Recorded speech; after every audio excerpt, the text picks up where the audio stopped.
Saya katakan, Anda itu kan sedikit. Kalau ditantang untuk berdebat ya, tidak ada yang mau. Cobalah, saya tantang nih. Habis saya ngomong gini, siapa yang berani membantah dalil-dalil ini tadi? Siapa?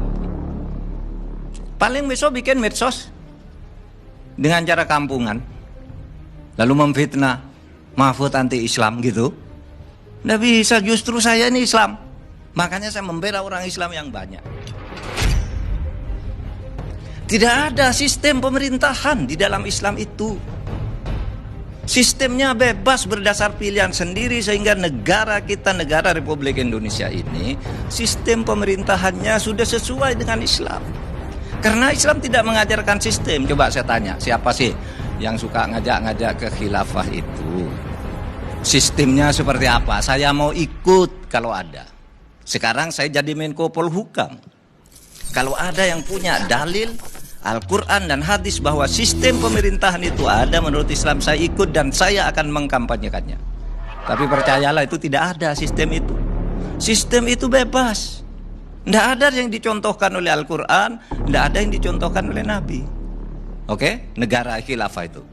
Lalu ada yang begini, Bang Karni, ada Pak Mahfud, Nabi itu kan mendirikan negara juga. Itu contohnya. Tidak bisa kita mendirikan negara seperti Nabi. Tidak bisa. Karena sekarang tidak ada Nabi lagi. Coba, Nabi itu mempunyai 3 kekuasaan. Legislatif, eksekutif, yudikatif itu ada di tangan Nabi. Nabi yang membuat hukum karena dia mendapat wahyu dari Allah. Kalau sekarang siapa membuat hukum? Tidak ada Nabi. Ya kan? Tidak ada lembaga yudikatif zaman Nabi. Tidak ada pemilu di zaman Nabi. Tidak ada menteri di zaman Nabi. Nabi pegang legislatif, eksekutif, yudikatif. Apakah kita akan ikut negara seperti itu? Pasti dilarang oleh Nabi juga, karena tidak ada Nabi. Maka cara membuat hukum itu di zaman sesudah tidak ada Nabi macam-macam. Ada yang pakai Darun Nadwa, Dewan Perwakilan Rakyat seperti kita, seperti Mesir, Maroko. Ada yang pakai Darul Ifta. Darul Ifta itu artinya fatwa ulama. Ada yang pakai pemilu pemerintahnya, ada yang sistem presidensial, ada sistem parlementer. Beda-beda dan itu benar semua.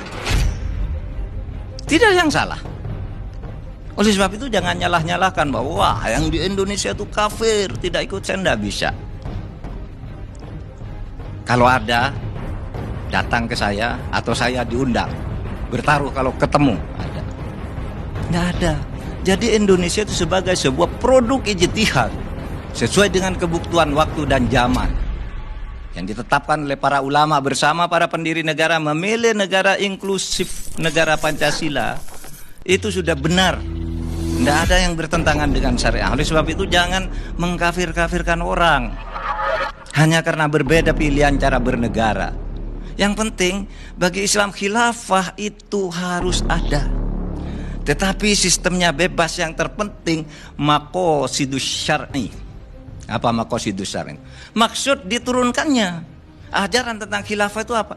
Membangun keadilan, kemaslahatan umat, memilih pemimpin yang jujur, menegakkan hukum. Nah itulah maksudnya. Bukan lalu sistemnya harus ini harus. Tidak ada itu. Kalau ada saya mau ikut, karena saya orang Islam, wajib kalau memang ada menurut Soekarno.